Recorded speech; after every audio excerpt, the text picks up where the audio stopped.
Hey guys, it is JD with JD and Kyle's Stock. We are here today to talk about the mess that is Shutterstock's 2020 new update as far as their earnings structure goes. We are full-time wedding photographers by day, and we like to make videos about stock photography in our free time.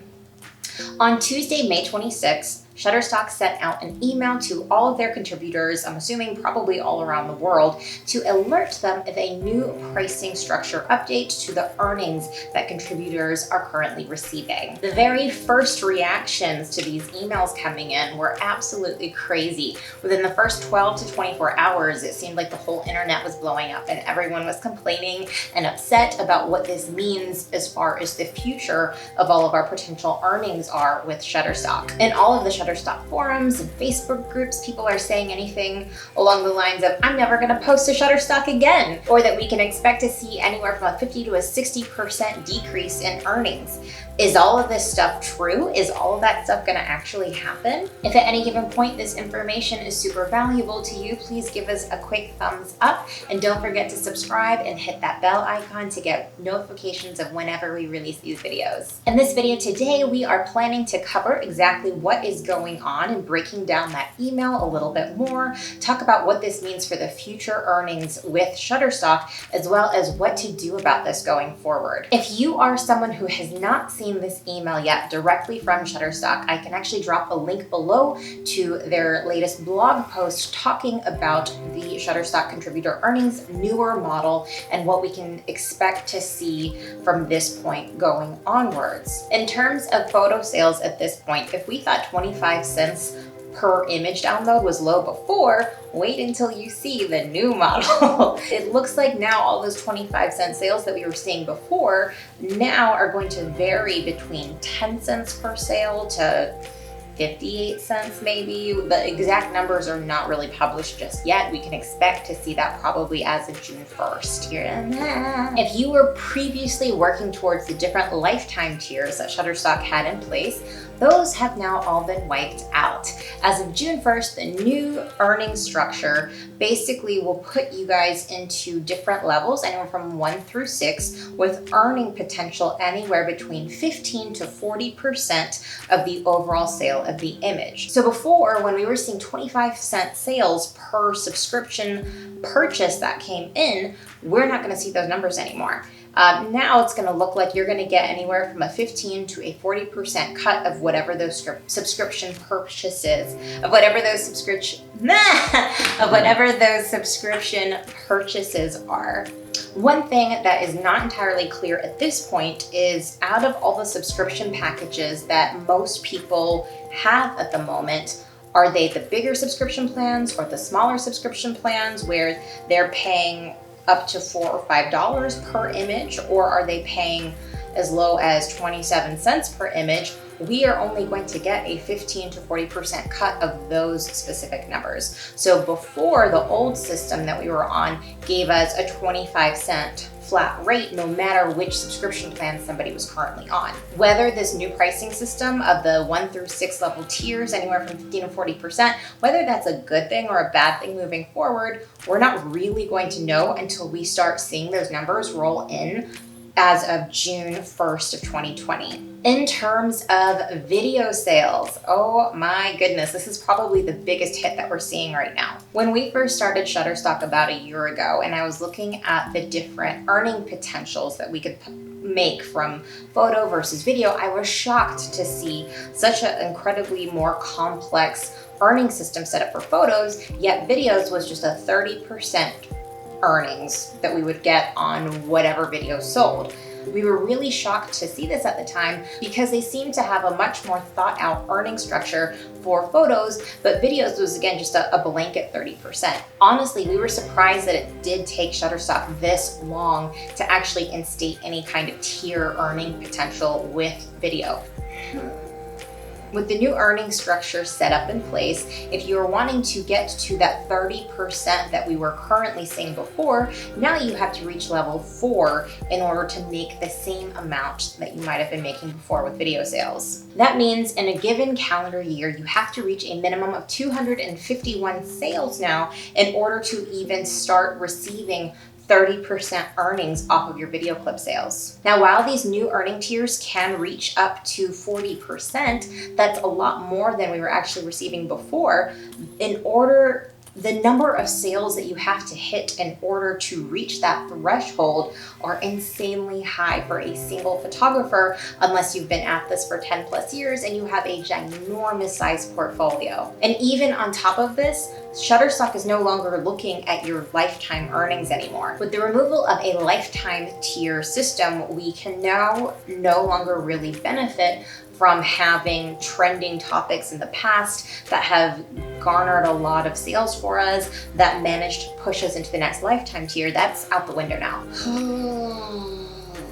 The number of sales that you acquire, whether it's in your photo portfolio or your video portfolio, will now also reset January 1st every single year, meaning that the first quarter of the year is going to be the quarter that Shutterstock pays out the least amount of money all year long. We believe that going forward, this means you're going to have to try to push to get as many sales as you can in the first quarter of the year to try to bump you up to the tier that you want to be earning your regular income earnings at. This might mean that when December rolls around, if you have a lot of new content to contribute, you might prefer to hold off on adding any of those into your portfolio until January the next year, so that you can try to up your sales as quickly as possible into the next year to try to achieve the next possible earning tier. When it comes to covering any trendy types of topics that are only really going to benefit you or sell over the course of 1 year, so for example in 2020, anything to do with COVID-19 or masks are selling like hotcakes right now,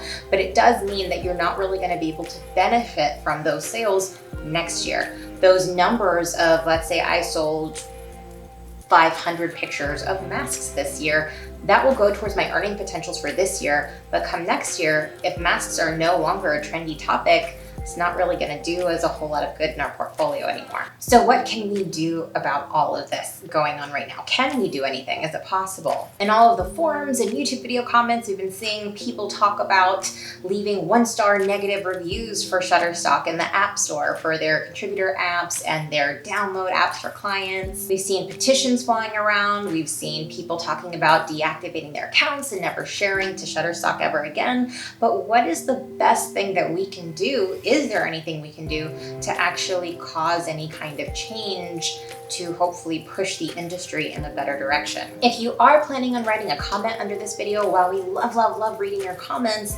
complaining on YouTube isn't going to really help us in terms of pushing the needle in a certain direction with Shutterstock.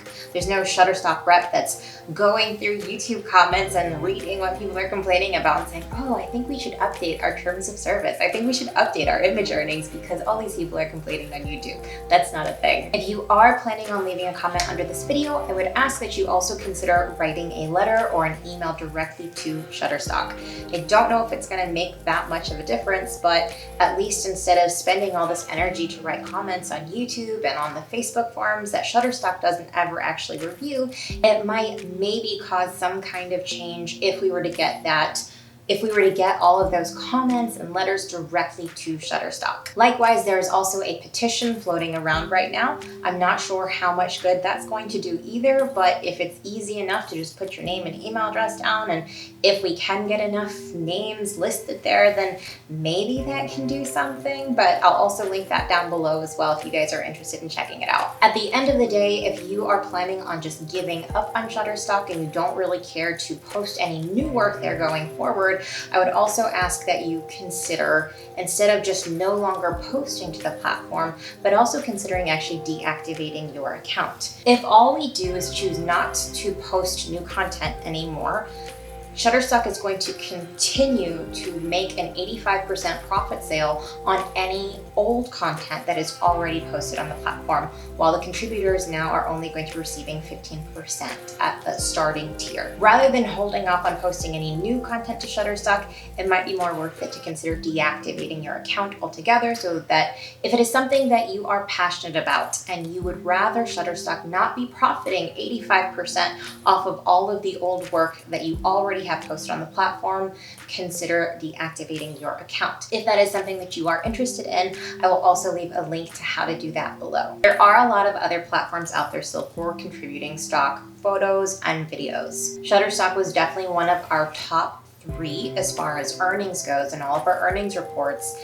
At this point, moving forward, we don't really know if that's going to be the case anymore or not. I will say for us personally that Adobe Stock and Pond 5 have also come very, very close and look like now might be a better time to focus on those platforms. Another option is to always host your own images and create your own personal stock photography website around specifically your own images. That is definitely harder said than done, but still a possibility at the end of the day. If you guys personally have any tips or advice on how to create your own stock photography website, stock videography website, we'd love to hear more about that in the comments below. At the end of the day, if we leave them bad reviews, sign petitions, write them letters, and at the end of the day, if they haven't changed, if there's nothing that they're doing to actually listen to the contributors, if all we're left to do is just play by the new set of rules, is there a way that we can still win? This makes platforms like Shutterstock and Blackbox a lot more intriguing if these are the rules that we have to play by at the end of the day. By submitting your work directly through Shutterstock or Blackbox before it hits platforms like Shutterstock or Adobe Stock, you are automatically thrown into a bigger body of work on their one dedicated profile within that online platform. So what that means is, as far as Shutterstock changing the earning tiers around and changing and resetting everything come January 1st every year, those huge, larger companies that have tons of photographers and tons of videographers using their services to upload to a single profile on Shutterstock is going to help get to that level 4, level 5, level 6 tier a lot faster at the beginning of the year. Meaning that you could be earning up to 40% pretty quickly on your images or videos that you submit through these companies. The only caveat is that those companies do take a 15% cut of whatever earnings you see from Shutterstock. But at the end of the day, a 15% cut taken out of a 40% earning is still gonna be more than the original 15% that you would have been making from Shutterstock to begin with. If you guys are interested in signing up with companies like Shutterstock or Blackbox, I will leave those links below as well, so check those out. The truth is, Shutterstock is not the first company that we have seen this happen to. In the past, there was also crazy backlash when I stopped at the same thing, as well as several other companies just over the last 5, 10, 15, 20 years or so. Stock photography has changed so much with the invention of DSLRs and cell phone cameras, and the entire industry has been evolving and changing this entire time. The best thing that we can do as industry professionals is do the best we can in the circumstances that we find ourselves in. So sign the petition, leave angry comments, send them letters.